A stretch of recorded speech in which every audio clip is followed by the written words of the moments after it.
بسم اللہ الرحمن الرحیم۔ السلام علیکم۔ کسی نے سوال کیا کہ میں نے غصے کی حالت میں اپنے خاوند سے کہہ دیا کہ مجھ پر اللہ کی لعنت ہو اگر میں تم سے کچھ مانگوں۔ مجھے اپنی اس بات پر افسوس ہے اور مجھے خدشہ ہے کہ اللہ تعالیٰ کی لعنت مجھ پر برسے گی، کیونکہ میں نے اس کے بعد کئی مرتبہ اپنے خاوند سے چیزیں مانگی ہیں۔ تو کسی مسلمان کے لیے اپنے نفس پر لعنت وغیرہ کی بد دعا کرنا جائز نہیں ہے، چاہے لعنت کا مقصد اپنے آپ کو کسی غلط کام سے روکنا ہو یا اچھے کام پر ترغیب دینا ہو۔ اس کی دلیل رسول اللہ صلی اللہ علیہ وآلہ وسلم کا فرمان ہے، اپنے لیے صرف اچھی دعا ہی کرو۔ اسی طرح آپ صلی اللہ علیہ وآلہ وسلم کا فرمان ہے، تم اپنے خلاف بد دعا مت کرو اور نہ اپنی اولاد اور مال پر بد دعا کرو۔ ایسا نہ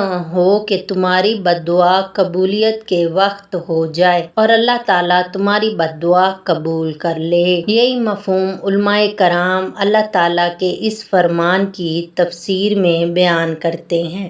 اور اگر لوگوں کو برائی دینے میں اسی طرح جلدی کریں جیسے انہیں بھلائی دینے میں جلدی کرتا ہے تو یقیناً ان کی مدت پوری کر دی جائے۔ اس سے مراد یہ ہے کہ انسان اپنی جان اور مال پر ایسی شے کی بد دعا کرے جس کا قبول کیا جانا اسے ناپسند ہے۔ ڈاکٹر عبدالرزاق البدر حفظہ اللہ کہتے ہیں، ایک مسلمان کے لیے اپنی دعا میں جن اہم امور کا خیال کرنا ضروری ہے ان میں سے یہ بھی ہے کہ اللہ تعالیٰ سے مانگتے ہوئے اسے اپنی دعا کے بارے میں مکمل بصیرت ہونی چاہیے۔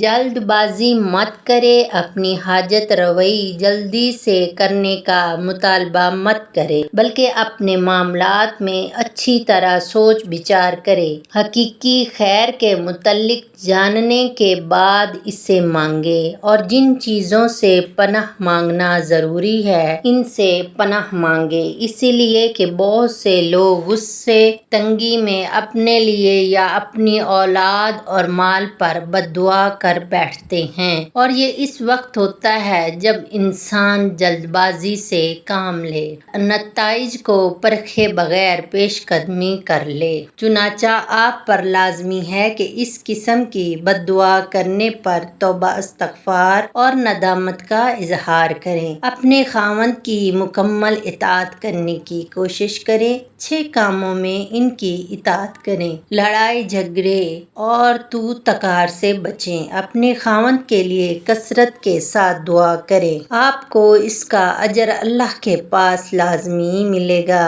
ہم بھی اللہ تعالیٰ سے دعا کرتے ہیں کہ اللہ آپ کی توبہ قبول فرمائے اور آپ کی غلطیاں معاف کر دے، آمین۔ دعاؤں میں یاد رکھیے گا، اللہ تعالیٰ آپ سب پر اور میرے پر بالخصوص رحمت فرمائے، اور اللہ تعالیٰ ہم سب کی توبہ اپنی بارگاہ میں قبول منظور فرمائے۔ دعاؤں میں ضرور یاد رکھیے گا، اگر آپ نے ابھی تک میرا چینل سبسکرائب نہیں کیا تو پلیز میرے چینل کو سبسکرائب کر دیں۔